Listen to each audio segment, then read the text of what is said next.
Ava's hands trembled as she unfastened the top button of her chef's coat, trying to keep her breathing steady. The sharp voice of Chef Bernard still rang in her ears. "You're done here, Ava. Pack your knives and go." Fired from La Belle Maison, the most prestigious five-star restaurant in New York. She had spent years climbing the ranks, pouring her soul into every dish, only to be tossed aside like she was nothing. "I don't understand," she had protested, her heart pounding. "I did everything right." Chef Bernard's cold stare cut through her. "One mistake is all it takes in this business. You oversalted the caviar dish for Mr. Volkov. Do you have any idea who he is?" Ava had clenched her fists. Of course, she did. Viktor Volkov, the billionaire hotel tycoon, the kind of man who could make or break a restaurant's reputation with a single word. The mistake hadn't even been hers. One of the sous chefs had prepped the dish, but arguing was pointless. Bernard had made up his mind. Now, standing outside the restaurant, the city lights blurred through the unshed tears in her eyes. She had nothing, no job, no backup plan, no idea what to do next. Then a sleek black car pulled up to the curb beside her. The tinted window rolled down, and a deep, commanding voice spoke. "Get in." Ava turned, stunned. Viktor Volkov sat in the back seat, his piercing blue eyes fixed on her. She hesitated. "Excuse me." "You're the chef who made my meal tonight." Her stomach twisted. "I guess so." His lips pressed into a line. "Get in the car." Ava glanced around. This was insane, but something about the way he looked at her intense, assessing made her open the door and slide inside. The scent of leather and expensive cologne surrounded her. The car pulled away from the curb, gliding through the city like a predator through the dark. Viktor studied her for a long moment before speaking. "You were fired because of me." Ava exhaled sharply. "I suppose I was." He leaned back, his expression unreadable. "That was a mistake." She frowned. "Excuse me." "I didn't complain about the dish," he said. "I barely noticed. Bernard overreacted." Ava's chest tightened. "That doesn't change anything." Victor's gaze sharpened. "No, but I can." She swallowed. "What do you mean?" "I need a personal chef," he said simply. "You're hired." Ava blinked. "What?" "I own dozens of hotels, private estates, and restaurants," he continued. "I don't have time for mediocrity. I need someone who knows how to cook with passion." Her heart pounded. This had to be some kind of joke. "You don't even know if I'm good enough." His lips curved slightly. "I tasted your food. That's all I need to know." Ava's mind spun. One moment she was jobless. The next, she was being offered a position by a billionaire. "I don't know," she stammered. "I've never worked as a private chef before." Victor's gaze darkened. "Are you saying no?" She hesitated. No five-star kitchens, no teams, just her, cooking for one man. A man who could change her life with a single decision. "What's the salary?" she asked cautiously. His expression remained unreadable. "Whatever number you want." Ava nearly choked. "You're serious?" "I don't make jokes about business." Her hands clenched in her lap. This was insane, reckless. But it was also an opportunity she couldn't afford to refuse. Taking a shaky breath, she met his gaze. "Then I accept." Viktor nodded once. "Good." As the car sped through the city, Ava had no idea what she'd just gotten herself into. But one thing was clear, her life would never be the same. The elevator doors slid open with a quiet chime, revealing a penthouse bathed in soft, ambient lighting. Floor-to-ceiling windows framed the glittering city skyline, and expensive modern furnishings filled the space with an effortless elegance. Ava barely had a moment to take it all in before Viktor stepped past her, his presence commanding even in silence. "This is where you'll be working," he said, undoing the buttons of his suit jacket before shrugging it off. He draped it over the back of a chair, his movements precise, controlled. "I expect meals prepared at my discretion. You'll have full access to the kitchen and any ingredients you require." Ava's fingers curled at her sides as she took in the sleek, state-of-the-art kitchen. Everything gleamed stainless steel appliances, marble countertops, a stocked pantry filled with the finest ingredients money could buy. It was a chef's dream. But it wasn't just the kitchen that unsettled her, it was him. Viktor Volkov was a man who carried an air of effortless authority, someone used to having people obey his every command. And yet, there was something else beneath the surface, something unreadable in the way his gaze lingered on her just a moment too long. She cleared her throat, pushing past the weight of his presence. "Do you have any dietary restrictions?" His lips pressed together, as if mildly amused by the question. "No." "Any preferences?" "I don't waste time on preferences. I expect perfection. That's why you're here." Ava lifted her chin. "Perfection takes time. If you want something worth eating, you'll have to be patient." His expression didn't change, but there was a flicker of interest in his eyes. "Then, don't disappoint me." She turned away before she could read too much into his gaze. Moving to the refrigerator, she assessed its contents and immediately began formulating a plan.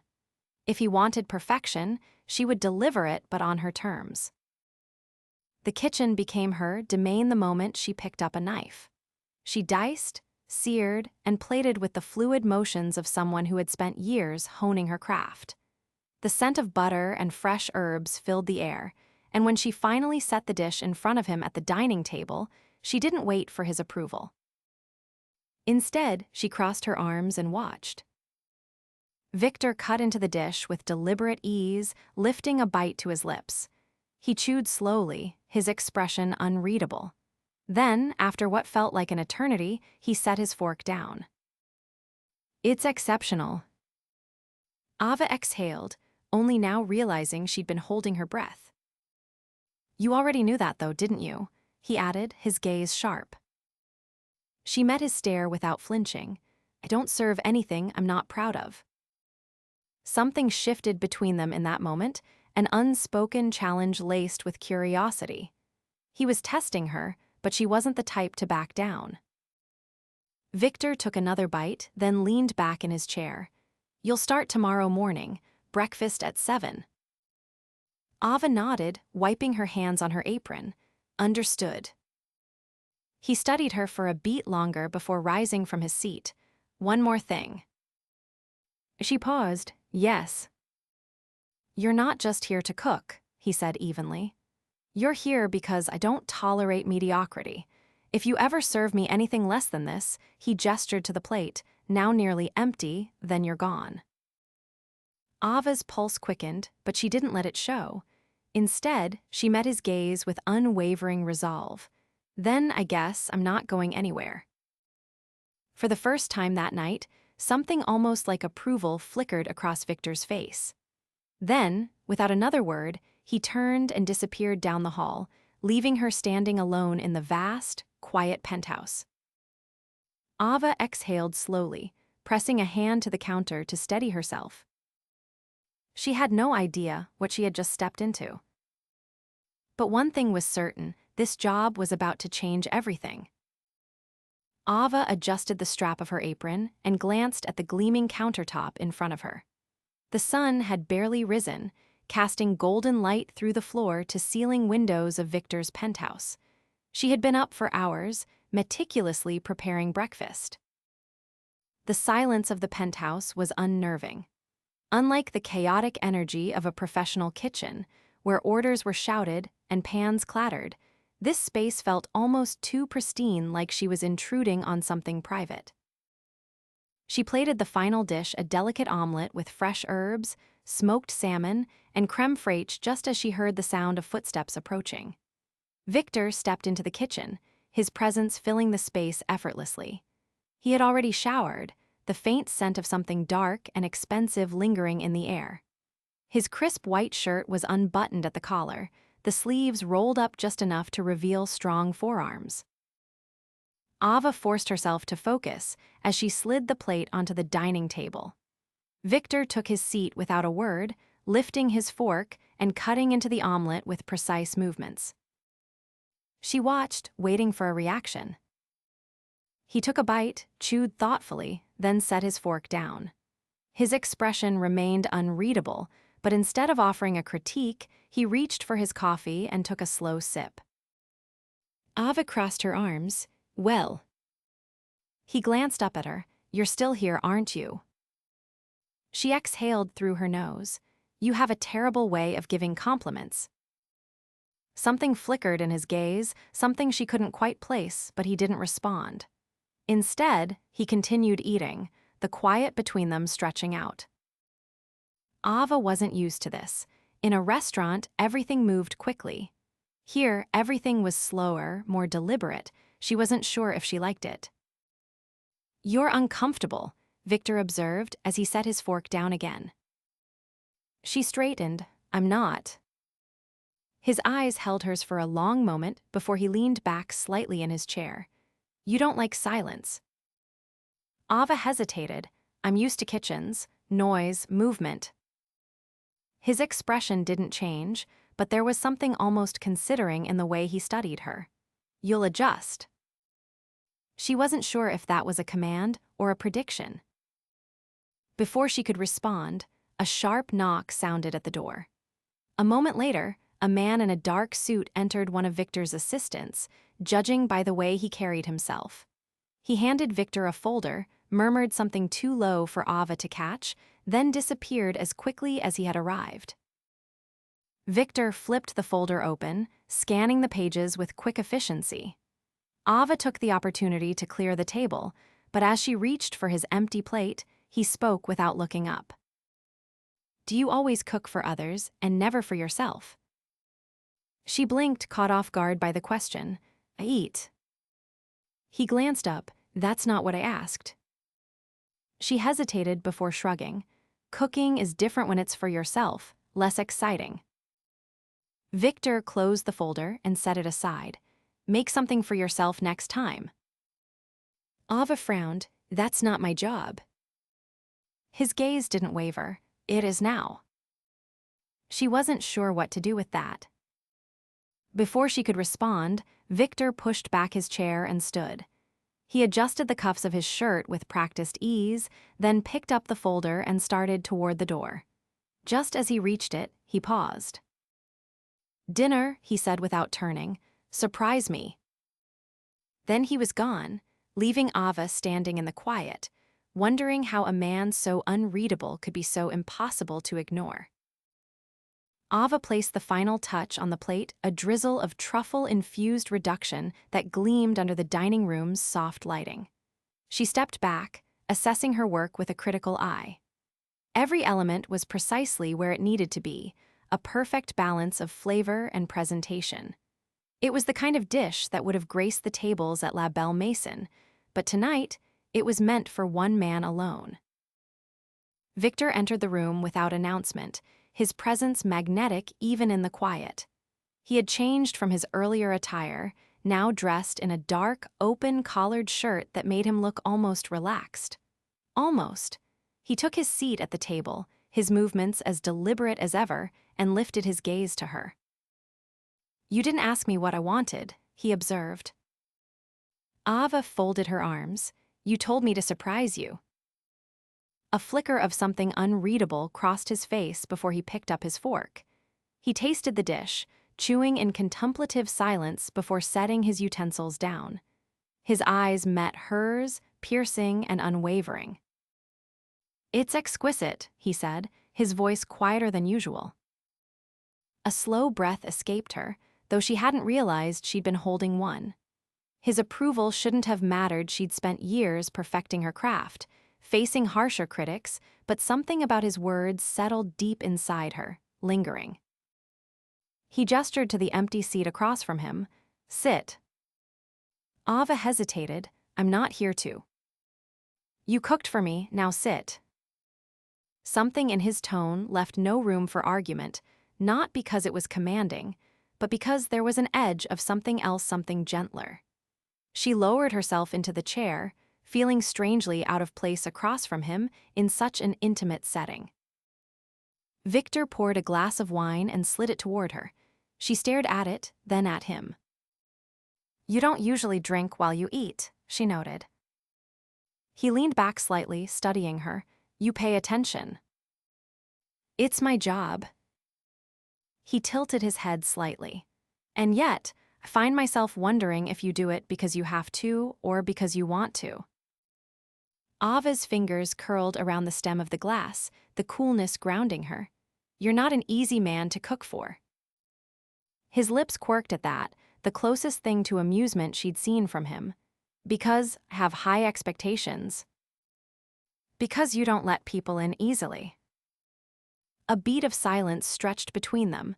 Then, Viktor set his fork down and rested his forearms on the table. And yet, you're sitting here. Something about the way he said it made her pulse quicken. The air between them shifted, no longer just employer and employee, but something else, something unspoken. Ava took a slow sip of wine, needing something to do with her hands. Still don't know why you hired me. His gaze darkened. Because I don't tolerate mediocrity. She shook her head. That's not the real reason. Viktor exhaled slowly, as if debating something internally. Then, with deliberate ease, he reached for his own glass, swirling the wine before speaking. I don't trust easily, Ava. His voice was lower now, more measured. In my world, people take what they can, they manipulate, they deceive, but you... His eyes locked onto hers. You are uncompromisingly real. Ava's breath caught. The weight of his words settled between them, undeniable and raw. She had spent years fighting for recognition in kitchens where she was overlooked, dismissed. And yet, here sat a man who saw her not just as a chef, but as something more. She placed her glass down carefully. What are you saying, Viktor? He didn't answer immediately. Instead, he reached into his pocket and pulled out something small, placing it on the table between them. A key. Ava stared at it. What is this? The key to my private kitchen. No one else has access. Her heart pounded. This wasn't just about cooking anymore. This was trust given freely. She looked back at him, searching for hesitation in his gaze, but there was none. Without thinking, she closed her fingers around the key. And just like that, everything changed.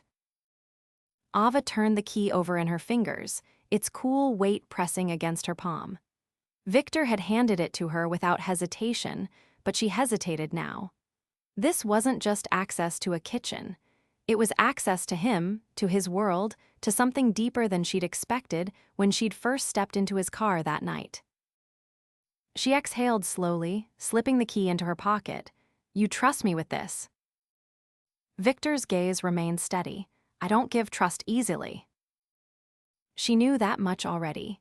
He was a man who controlled every aspect of his life with precision, who kept people at a distance, who never allowed vulnerability to slip through the cracks. And yet, he had placed this in her hands. Ava pressed her lips together, considering what this meant. She had spent years fighting to prove herself in kitchens where she was barely acknowledged, where her talent was overshadowed by politics and egos. But here, in this quiet space between them, Viktor saw her. She straightened, pushing away the uncertainty pressing at the edges of her thoughts. I won't let you regret it. Something flickered in Viktor's expression, but he didn't reply. Instead, he reached for his wine again, taking a slow sip as if allowing the moment to settle between them. Ava did the same, the tension shifting into something quieter, something unspoken. The evening stretched on, the conversation moving in ways she hadn't expected. Viktor asked about her training, her influences, the moments that had shaped her career. He listened intently, his attention never wavering, as if each piece of her past was something worth knowing. It was only when the city lights shimmered through the floor-to-ceiling windows, casting shadows across the dining room, that she realized how much time had passed. "I should go," she said, her voice softer than she intended. Viktor studied her for a moment before nodding. He stood, moving with the same quiet authority he always carried, and walked her to the penthouse entrance. Just as she reached for the door handle, his voice stopped her. "Ave." She turned, her pulse steady but expectant. His eyes met hers, something unreadable lingering behind them. "You're not just here because of your talent." The words sent a pulse of warmth through her, unexpected but undeniable. She knew this wasn't just about food anymore. But instead of answering, she simply nodded once before slipping out the door. As she walked away, the key pressed against her palm once more. She knew one thing with certainty: this was no longer just a job. Ava stood in Viktor's private kitchen, her fingers tracing the marble countertop. The space was unlike anything she had ever worked in, sleek, modern, and meticulously stocked with the finest ingredients money could buy. It was a chef's paradise, but what struck her most was the intimacy of it. This wasn't a restaurant kitchen, this was personal. This was his. She exhaled slowly, rolling up her sleeves. She had spent the day gathering fresh ingredients, selecting only the best for what she planned to make tonight. Viktor hadn't given her instructions, but she knew by now that he expected nothing less than perfection. The sound of the penthouse door opening made her pulse quicken. She hadn't seen him all day, but she felt his presence before she even turned around. Viktor walked in, his tie loosened, the top button of his shirt undone. He looked exhausted, but the moment his eyes landed on her, something in his expression shifted. "You've been busy," he observed, glancing at the array of ingredients spread out before her. She wiped her hands on a towel. "You said to surprise you." His lips pressed together, something like approval flashing in his gaze. Instead of sitting at the dining table, he leaned against the counter, closer than usual. Ava focused on her task, but she was acutely aware of him watching. She moved with practiced ease, chopping, sautéing, layering flavors with precision. She had spent years perfecting her craft, but tonight felt different. This wasn't just about impressing a client, it was about creating something for him. When she finally plated the dish, she slid it in front of him and stepped back. He picked up his fork, took a bite, and chewed slowly. She waited. Viktor didn't speak immediately. Instead, he set his fork down and met her gaze, something unreadable in his expression. "This," he said, his voice quieter than usual, "is exceptional." Ava exhaled, a tension she hadn't realized she was holding leaving her shoulders. He gestured to the seat across from him. "Sit." She hesitated for only a moment before obeying. For a while, there was only the sound of silverware against porcelain. But then, Viktor spoke again, his tone different this time, less guarded. "My mother used to cook for me," he admitted, his gaze distant, "before everything changed." Ava stilled. He never spoke about his past. She studied him carefully. What changed? His fingers tightened slightly around his fork. "She died." The admission was simple, but the weight behind it was heavy. Ava felt something tighten in her chest. "I'm sorry," she said softly. Viktor's gaze flickered to hers, something vulnerable flashing behind his usual steel exterior. She was the only person trusted. The words hung between them, heavier than anything he had said before. Ava swallowed, and now? His eyes held hers unwavering. "Now there's you." Her breath caught. The room felt smaller, the air charged with something she couldn't name. She had spent her entire career fighting to be seen, to be recognized for her talent, but this was different. This wasn't about her skills in the kitchen. This was about something deeper, something neither of them had expected when this arrangement had begun. Viktor reached for his wine, taking a slow sip but his eyes never left hers. "You've changed things, Ava." She wasn't sure what to say to that, but she didn't need to, because in that moment, she knew she wasn't just his chef anymore. She was something more. And so was he. As the night stretched on, the walls between them crumbled piece by piece, and by the time she left, she knew there was no turning back.